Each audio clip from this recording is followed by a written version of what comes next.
Ladies and gentlemen, greetings to the principal, Mayor Majola.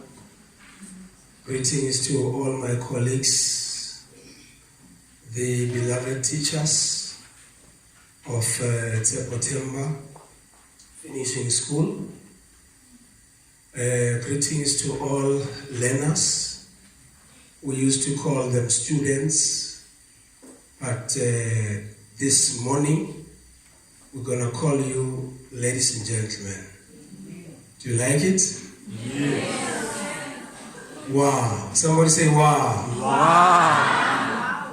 I'm very glad to come and speak to very familiar faces, especially amongst my colleagues. When I was still a teacher, I was working with most of you, and so whatever I'm going to say, you will have reason to believe because you know where I'm coming from.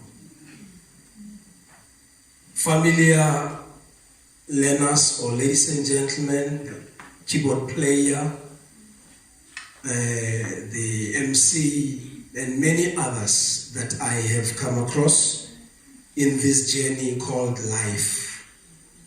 So I was born and bred in Tshepo-Themba location.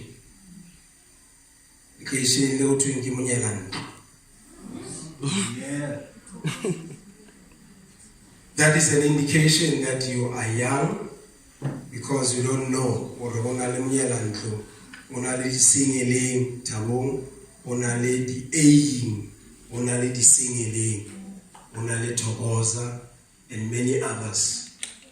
So let me begin my talk by acknowledging this invitation and say thank you very much to the staff of Tshepo-Themba Finishing School for deeming it fit to invite me to come and speak to these ladies and gentlemen.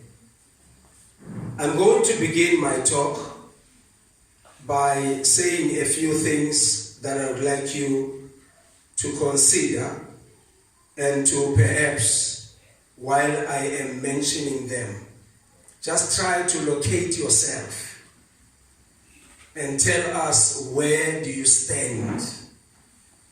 Ladies and gentlemen, the world is divided into two groups of people. The world is divided into people who believe that the world owes them something, and people who believe that they owe the world something. Where are you? The world is divided into two groups of people.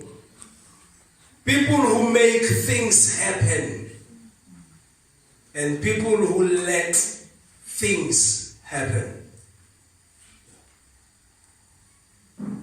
There are people in this world who are producers, and there are people in this world who are consumers. They consume what has been produced by others.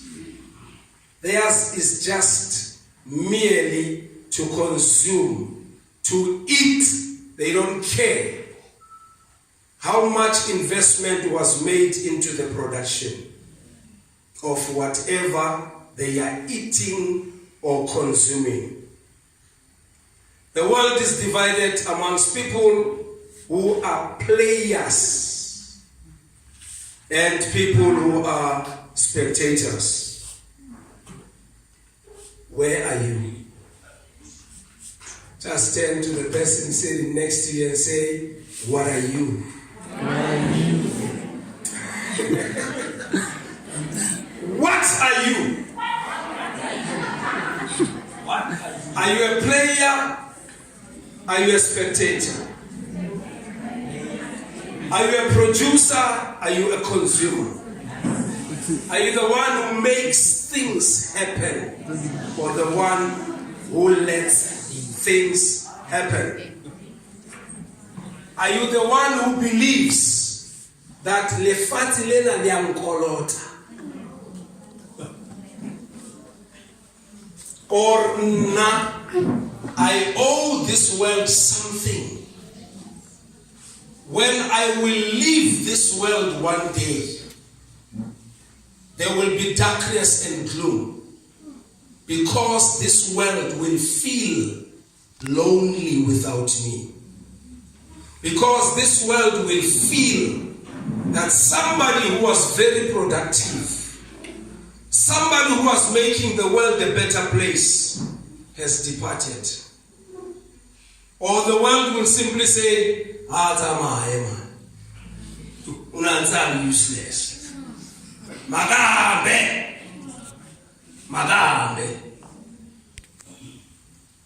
Try to locate yourself this morning.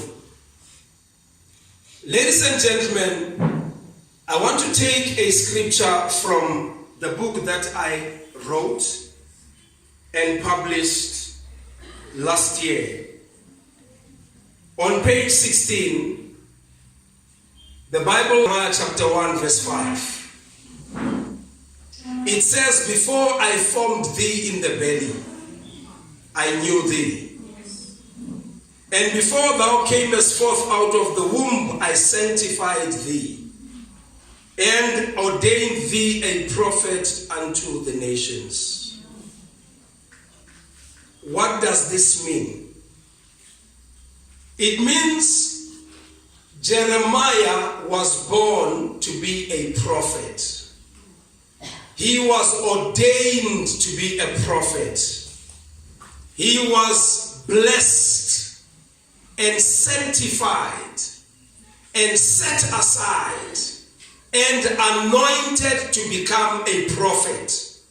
And when God was doing all these things, he was not considering dilemo tse Jeremiah a tlabeng a phela ka hara tsona hore e tlabe e dilemo tsa mathata a jwang.